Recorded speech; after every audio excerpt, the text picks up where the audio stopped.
महाराज चतुरसेन के वाहन सफेद घोड़े अश्वसेन की मृत्यु हो गई थी। राज्य में सभी लोग बड़े उदास थे। महाराज ने पिछले एक हफ्ते से खाना पीना छोड़ दिया था। उनका कहना था कि मुझे एक ऐसे वाहन की तलाश है जो कि सबसे अलग और विशेष हो, जिसके गुणों को देखकर लोग आश्चर्यचकित हो जाएं और जिसकी शक्ति को देखकर दुश्मन की सेना घबराकर कांपने लगे। राज्य में सभी लोग अपने द्वारा प्रशिक्षित जानवरों को लेकर महाराज के पास आ रहे थे, लेकिन महाराज को कोई भी जानवर पसंद नहीं आ रहा था। जब उसकी सूचना परी लोक तक पहुंची, तो परियों की रानी ने अपने मित्र गरुड़ से इस बात की चर्चा करते हुए कहा,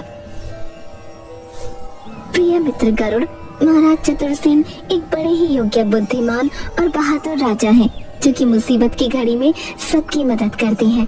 पिछले दिनों उनके वाहन सफेद घोड़े की मृत्यु के पश्चात वाहन की तलाश में उन्होंने खाना पीना छोड़ दिया है और वो बहुत कमजोर हो गए हैं। उन्होंने कई बार मुश्किल घड़ी में परी लोग की सहायता की है। मुझे समझ नहीं आ रहा कि हम उनकी मदद कैसे कर सकते हैं। परी महारानी करो, राज्य में हमारे जादूगर गरुड़ शंकरा दैवी शक्तियों के मालिक हैं और अपनी जादूगरी से इस समस्या का समाधान कर सकते हैं। मुझे तो ऐसा लगता है कि हमें इस बात के बारे में उनसे बात करनी चाहिए। गरुड़ राज की बात सुनते ही परियों की महारानी उनके साथ गरुड़ शंकरा के पास गईं और उसे सारी बात बताते हुए बोली, मित्र, आपको हमारी मदद करनी ही होगी। आप महाराज के लिए एक ऐसा अद्भुत वाहन तैयार करिए जिसके बारे में न पहले कभी किसी ने सुना हो न देखा हो। गरुड़ शंकरा ने अपनी दैवीय शक्तियों से एक अद्भुत हाथी की रचना की और एक अंडे में बदलकर उसे जंगल में रख दिया। जल्दी ही इस दिव्य अंडे द्वारा एक महान जानवर का जन्म होगा, जो कि महाराज की इच्छा के अनुसार सभी प्रकार की शक्तियों से भरा हुआ होगा और महाराज का वाहन बनेगा। कुछ दिनों के बाद अंडा फूट गया और उसमें से एक सफेद रंग का विशालकाय खूबसूरत हाथी बाहर आया। उसके शरीर से अद्भुत रोशनी निकल रही थी और वो मनुष्य की बोली भी बोल सकता था। हाथी के चांदी से चमकते शरीर पर सोने के दांत थे और परियों के पंखों के समान कान। बाहर आते ही वो उड़ते हुए महाराज चतुरसेन के राज्य की तरफ चला गया। महाराज, मेरा नाम चतुर्वाहन है। मेरा जन्म आपका वाहन बनने के लिए ही हुआ है। मैं आपका वाहन बनने के योग्य हूँ या नहीं, कृपया आप इसकी परीक्षा ले लें। उसके खूबसूरत, बलिष्ठ और विशाल शरीर से निकलती रंग बिरंगी चमकीली रोशनी और उसके सुनहरे दांत देखकर पूरा दरबार हैरान था। आखिरकार चतुरसेन ने हाथी की परीक्षा लेने का फैसला किया। सैनिकों, हाथी को परीक्षा मैदान में ले आया जाए और राज्य के सबसे ताकतवर हाथी के साथ युद्ध के लिए ललकार लगाई जाए। चतुर्वाहन का शरीर चट्टान की तरह कठोर था। राज्य के हाथी ने चतुरसेन के शरीर पर जोर की ठोकर मारी और खुद ही बेहोश होकर नीचे गिर गया। चतुर्वाहन ने अपनी सूंड उठाकर महाराज का अभिवादन किया और अपने पंखों जैसे बड़े कानों को हिलाता हुआ उड़ने लगा। मैं ऐसे नहीं मानूंगा। मेरा वाहन बनने के लिए और परीक्षा देनी होगी। सेनापति, चतुर्वाहन का मुकाबला करने मैदान में खतरनाक शेरों को भेज दिया जाए। चतुर्वाहन शेरों को देखते ही नीचे उतरा।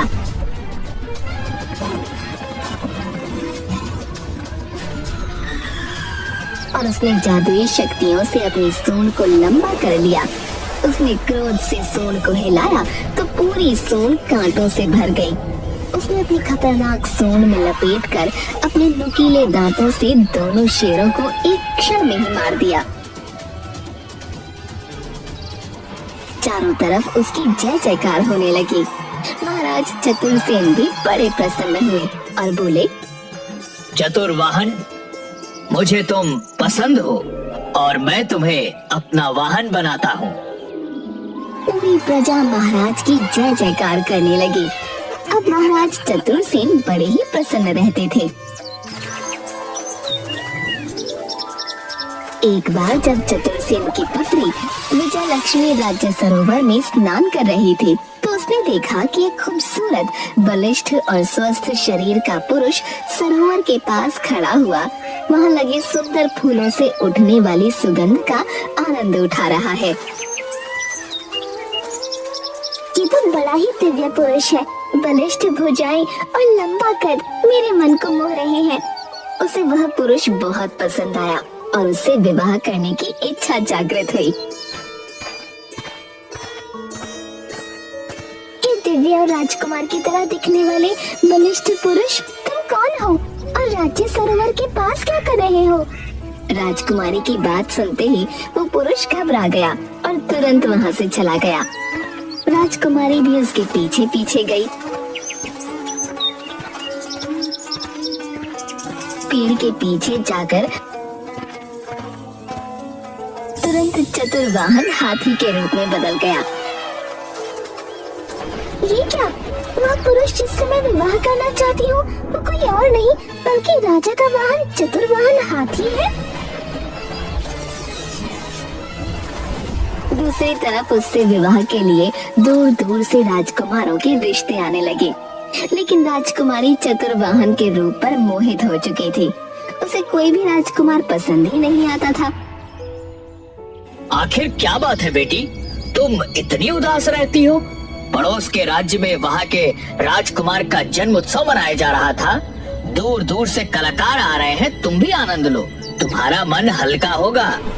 महाराज ने राजकुमारी को चतुर्वाहन के साथ उस जन्मदिन में भाग लेने के लिए भेजा।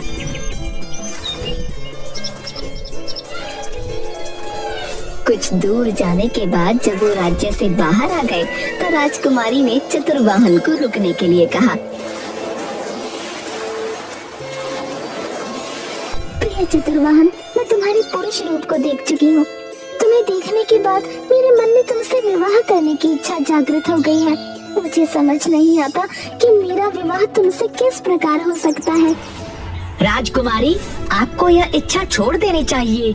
मैं महाराज का वाहन हूँ, ऐसा होना नामुमकिन है।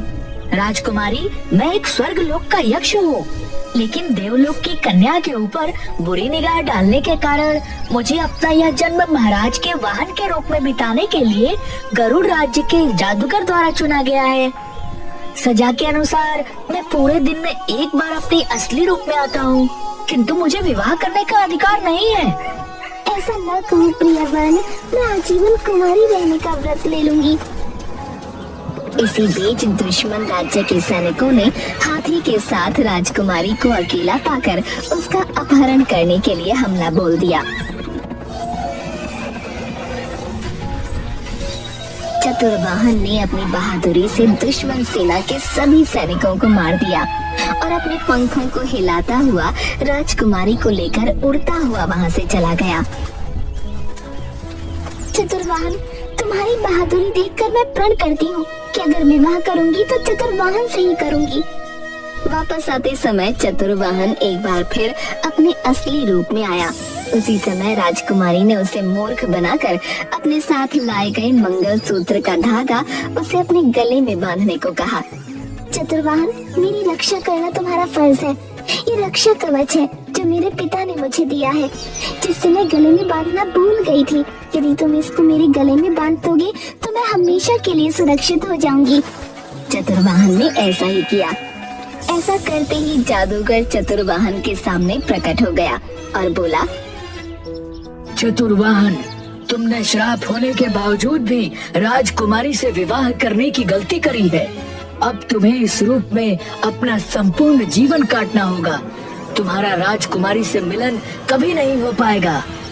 आप ऐसा मत करिए। चतुर्वाहन को मुझे पति के रूप में वर्ण करने दीजिए। इसके बदले में आप जो चाहेंगे मैं वो करूंगी। अगर ऐसी बात है राजकुमारी, तो आपको अपने सच्चे पार्क की परीक्षा देनी होगी। धूमकेतु पर्वत पर हस्तशिला के नीचे हाथी दांत का बना हुआ एक मुकुट रखा है, जिसकी रक्षा 5 फनों वाला नाग करता है। अगर वह मुकुट लाकर आप मुझे दे देती हैं, तो मैं चतुर वहाँ को इस हिसाब से मुक्त कर दूंगा। लेकिन ये कैसे संभव है? वह पंचमुखी नाग तो जादुई शक्तियों वाला है और मायावी भी है।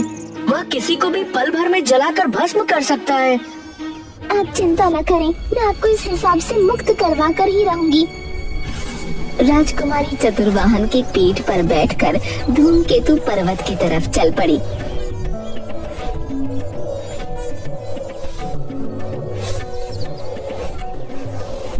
राजकुमारी, हम पर्वत पर तो पहुंच चुके हैं। इसके आगे मैं नहीं जा सकता। आगे की यात्रा आपको अकेले ही तय करनी होगी। अभी भी वक्त है, आप अपने प्राणों को मुश्किल में डालने से बचा सकते हैं। चतुर्वाहन, तुम महाराज की सेवा में जाओ, मैं जल्द ही तुमसे मिलूंगी। राजकुमारी पर्वत पर अपनी चढ़ाई शुरू करती है। उसके पैरों में पत्थर और कांटे लगने के कारण खून निकलने लगता है कि तभी वहाँ एक बूढ़ी औरत आती है। तुम कौन हो?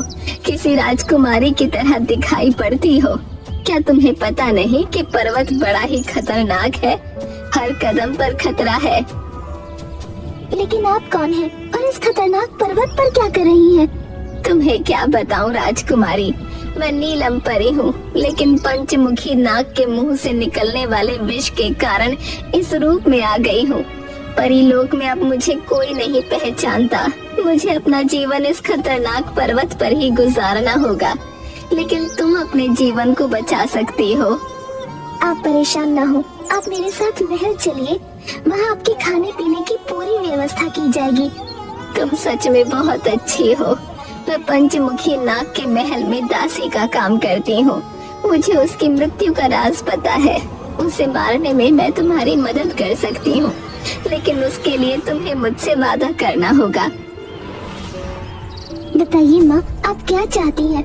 मैं अपने पति को वापस उसके रूप में पाने के लिए सब कुछ करने को तैयार हूँ।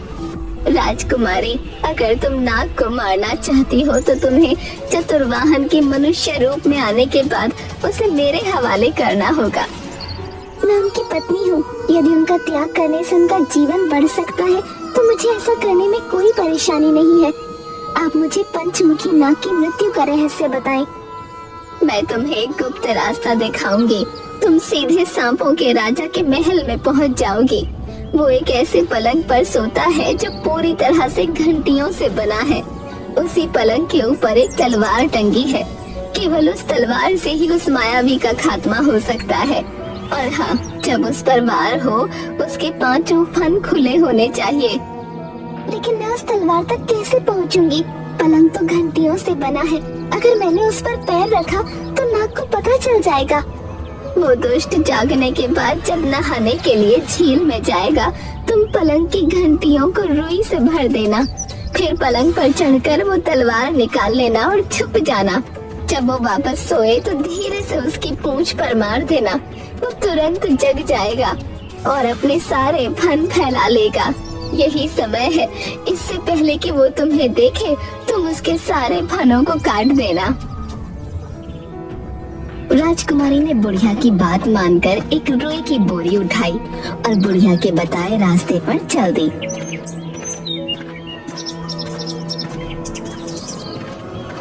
वहाँ उसने वही किया जो बुढ़िया ने उसे बताया था। पलंग के ऊपर टंगी तलवार उठाई और छुप गई।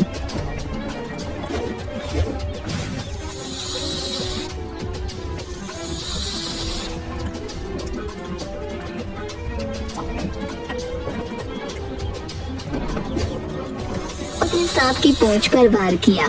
फिर सांप के जागते ही एक ही झटके में उसके 5 सर काट दिए। सांप के मरते ही पहाड़ सांप की दहशत से मुक्त हो गया।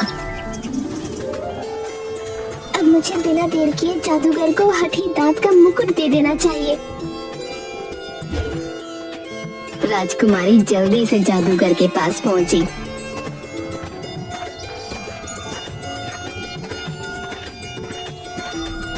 और वो मुकुट उसके हवाले कर दिया। मुकुट के मिलते ही जादूगर ने मुकुट चतुर्वाहन के सर पर रख दिया और देखते ही देखते चतुर्वाहन एक राजा के रूप में बदल गया। राजकुमारी, तुमने मुझे मनुष्य रूप में तो बदल दिया, लेकिन मैं तुम्हारे पिता के साथ अन्याय नहीं कर सकता। वह मुझ पर बहुत विश्वास करते हैं। मैं सदैव उनके वहाँ बनकर रहना चाहता हूँ। लेकिन अब आप पर मेरा अधिकार नहीं है, फिर आपको मैं क्या दे सकती हूँ? आपकी जान के बदले मैंने आपको पर्वत पर रहने वाली परी को दे दिया। राजकुमारी की बात सुनते ही वहाँ पर परी प्रकट हुई और बोली, राजकुमारी, मैं तुम्हारे प्रेम की परीक्षा ले रही थी। तुम और चतुर्वाहन दोनों ही अद्भुत हो। चतुर्वाहन का महाराज के प्रति प्रेम देखकर मैं तुम दोनों को चतुर्वाहन के प्रतिरूप में एक दूसरा हाथी देती हूँ, जो चतुर्वाहन की तरह ही पूरी भक्ति से महाराज की सेवा करेगा। राजकुमारी महाराज को सारी बात बताती है। राजकुमारी के प्रेम और चतुर्वाहन की ईमानदारी से महाराज बहुत खुश होते हैं और धूमधाम से राजकुमारी का विवाह चतुर्वाहन के साथ हो जाता है और उसे राज्य का सेनापति बनाया जाता है। वो राजकुमारी के साथ उसके पति के रूप में खुशी खुशी जीवन बिताने लगता है।